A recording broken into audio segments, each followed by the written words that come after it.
Hey guys, welcome back to Inchworm Gardens. We're outside having a nice fire tonight, and today's video we're going to take you inside and show you the grow light station. Let's take a look.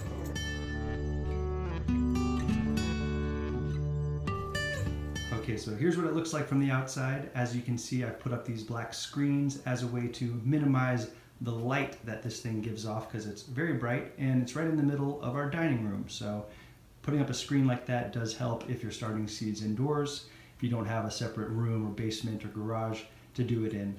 I chose to set this up inside because it's warmer. I started these seeds pretty early and it gets quite cold in the garage, so I thought this was a good solution. So let's take a look inside.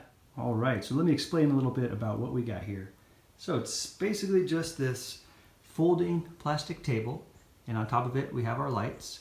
They're suspended by this PVC pipe fixture that I set up, which is basically just two 4-foot pieces of PVC connected by these elbow joints and then connected down to these little T-joints connecting each other and taped on the table so it doesn't wiggle around too much. And then we're hanging our light fixtures. So this is these are T12 bulbs and 4 feet long, and there's 2 bulbs in each fixture, so it's a lot of light. And I'll talk a little bit about the lights themselves, but I just want to show you the actual setup. And then underneath it, I have another little grow light down here. So as these plants get taller, they can be moved down to this lower area, and I have more of these single light fixtures I can set up and move them down. And then eventually they'll get moved out into the garden. So let's see what we have growing in here. So in this bin, it's all of our peppers and tomatoes, just recently potted up. Of course, everything was started from seed in these single, smaller cells. And as they got bigger, we moved them into these bigger pots. So we have all of our nice tomatoes back there. Our peppers up here. Everyone's doing great. We got our basil. These are some different flowers. Some onions and chives back there. These seeds, this seed cell I just started on Sunday, so just yesterday. So nothing's come up there yet. We got our lettuces back there. Different herbs and stuff. And we have these really cool dwarf everbearing mulberry bushes. I'm really excited about these. These get about 4 feet tall. Well, actually they get about 7 feet tall, but you can prune them and keep them small. So I'm going to keep them in these containers, keep them to about 4 feet, and should get some nice black mulberries off of those. Okay, so let me tell you just a little bit about these grow lights here. So they're not actually grow lights, they're just regular lights that you can buy anywhere. Got these at Home Depot. So the thing about them though, when you're buying lights for starting seeds, they have to be the right brightness and light color. And how that is measured with lights is in lumens and Kelvin. So lumens means it's basically just how bright the bulb is, and Kelvin refers to the color temperature of the light.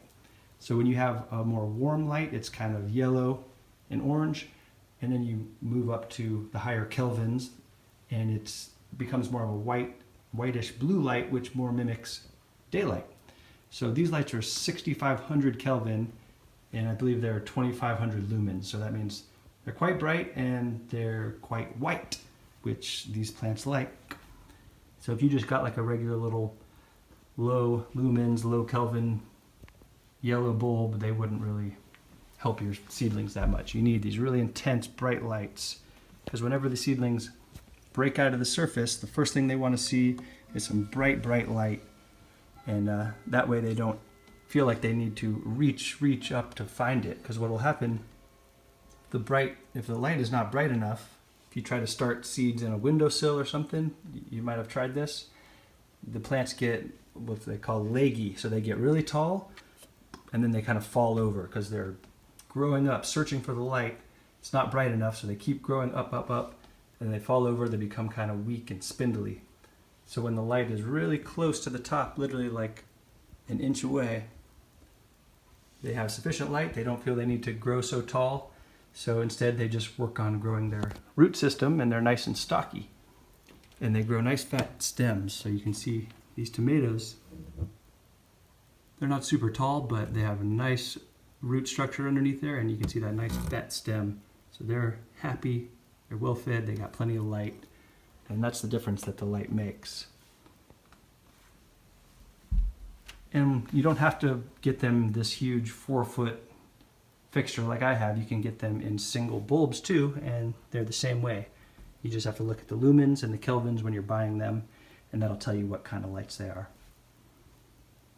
So there you go. So all of our seeds are being started in this spot right here in our dining room. And they're all going out into the garden, and you'll be seeing them grow. Oh, and one thing I want to show you, my seed box. Check this out. So I made this little seed box taking pictures from an old seed catalog from Baker Creek, and cut them out and taped them on this box. Looks kind of cool. And make these little dividers in here so I can,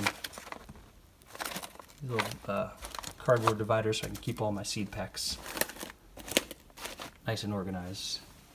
Another helpful thing to have when you're starting seeds is this timer, because it can be a pain to turn on and off the light every single day. So I got this nice little timer, have it set here. These guys have been on 16 hours of light and then 8 hours of darkness. And this thing is cool because the left side is all on the timer, which you can set there, and the right side is just stays on. And I have one thing plugged into that, which is a fan, because another good thing to have is a fan to provide some airflow, and also turning on the fan gets your seedlings used to the wind when you're moving them outside, because they have a nice comfy little still air, comfy little life inside, but once they get moved out they're going to be knocked around by the wind.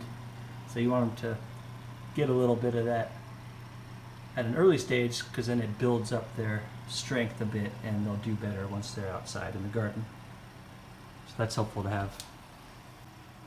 Alright, so there it is. Thanks so much for watching, guys. We'll see you on the next episode. See ya.